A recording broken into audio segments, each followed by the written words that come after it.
Bharatiya Janata party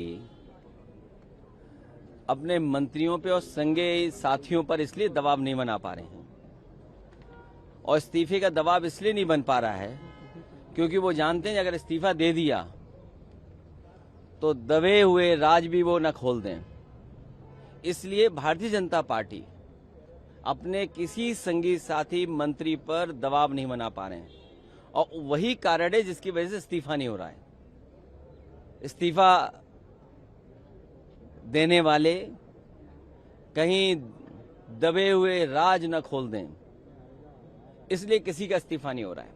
और जो कल छात्रों के साथ, युवाओं के साथ हुआ है, कोई कल्पना नहीं कर सकता था कि आजादी के बाद इस तरह का व्यवहार किसी सरकार ने किया हो। सर पर चोट है, आंसू गैस के गोले चले, लोगों के सर पे टांके आए हैं, पैरों की हड्डी टूटी है, हाथ की हड्डी टूटी है या टांके आए हैं।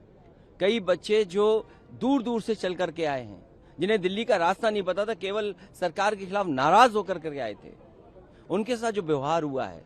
और यहां तक सुनने को आया और सोशल मीडिया पे जो वीडियोस आए हैं कि कभी हिटलर ने अपने पॉलिटिकल लोगों के साथ इस तरह का एक गैंग बनाया था। लगता है इस तरह के लोग थे जो प्राइवेट ड्रेस में थे और लाठी लेकर के लोगों को मार रहे थे। कभी हिटलर ने बनाया था और आज हम लोग भारतीय जनता पार्टी की सरकार में देख रहे हैं। ये कभी स्वीकार नहीं हो सकता है लोकतंत्र में। हम लोगों ने उस दिन भी विरोध किया, आज भी विरोध कर रहे हैं और ऐसी सरकार को हटाने के लिए लगातार हम लोग लड़ते रहेंगे। और हम तो सरकार से आग्रह करेंगे, आंदोलनकारियों को क्यों हटाते हो? सम्मान के साथ खुद ही छोड़ दो अपनी कुर्सी। आपने कहा सर हिटलर से कंपेयर किया, जो आपने हिटलर से कंपेयर किया। देखिए, कंपेयर क्यों ना करें? जो मीडिया में अगर वीडियोस आ रहे हैं और कहा जा रहा है कि आरएसएस, तो ये जिम्मेदारी किसकी है? सरकार की जिम्मेदारी है सच्चाई को बाहर लाना। क्या सरकार उसमें भी शामिल है वीडियो चलवाने में? क्या अगर वीडियोस आ रहे हैं सोशल मीडिया पर, मैं आपको भेज सकता हूं, अगर आप कहें तो आपको भेज दूं मैं। तो कंट्रोल किसके पास है? अगर सरकार ऐसे चलने क्यों दे रही है? अगर सरकार की बदनामी हो रही है और सरकार की लाठी से ही छात्रों का, नौजवानों का, युवाओं का सर फूट रहा है, आंसू गैस गोले चल रहे हैं, आप करंट लगा रहे हो, किसने नहीं देखा, किसको नहीं समझा? और दुर्भाग्य देखिए क्या है कि कई मीडिया के लोगों को वहां खड़ा होने पर भी उनको भी विरोध का सामना करना पड़ रहा है। इसलिए कम से कम आप लोग भी तो क्रेडिबिलिटी थोड़ा बचाओ। और जो डॉक्टर्स, जो वीडियो मैंने भी पोस्ट किया है, डॉक्टर्स क्या बता रहे हैं कि सर खुले हुए आए लोगों के, बच्चों के। क्या इसीलिए सरकार बनी थी? इसलिए इनका नारा था सबका साथ सबका विकास।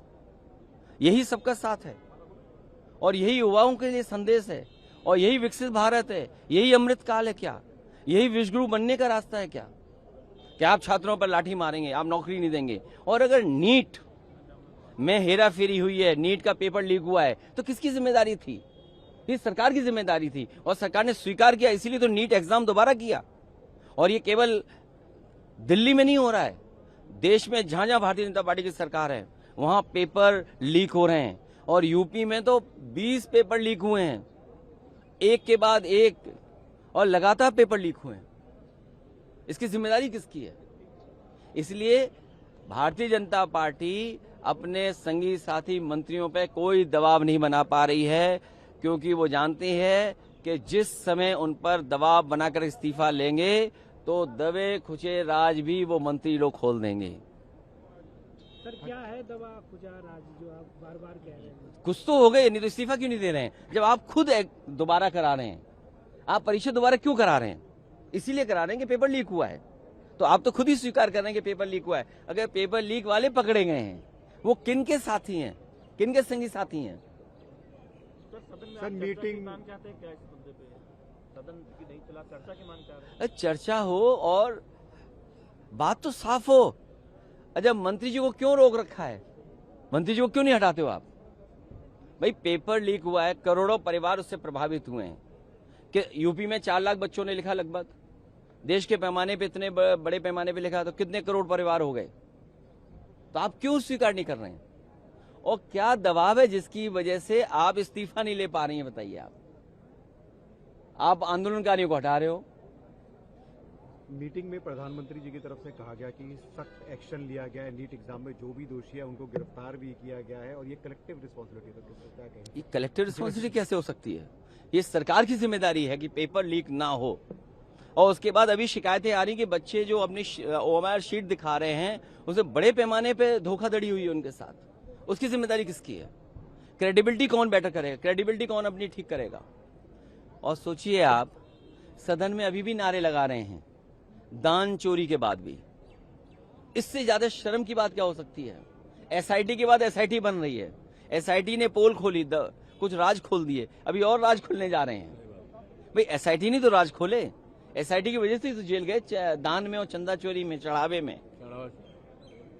तो अब एक और एसआईटी बनी है, सुनने में आ रहा है, तो इसका मतलब और बड़े राज खुलेंगे। कुछ लखनऊ वाले खोलेंगे, कुछ दिल्ली वाले खोलेंगे, राज तो पूरे ही खोलेंगे ना। सर कल डिम्पल मैम खुद गई थी प्रोटेस्टर्स के साथ, लीड कर रही थी, तो क्या आज आप मिलने जाएंगे? क्योंकि जनता मिलकर घायलों से मिले छात्र जो वहाँ पर, अगर उनका इलाज सरकार कराए, स्वस्थ हों, ये सरकार की जिम्मेदारी है।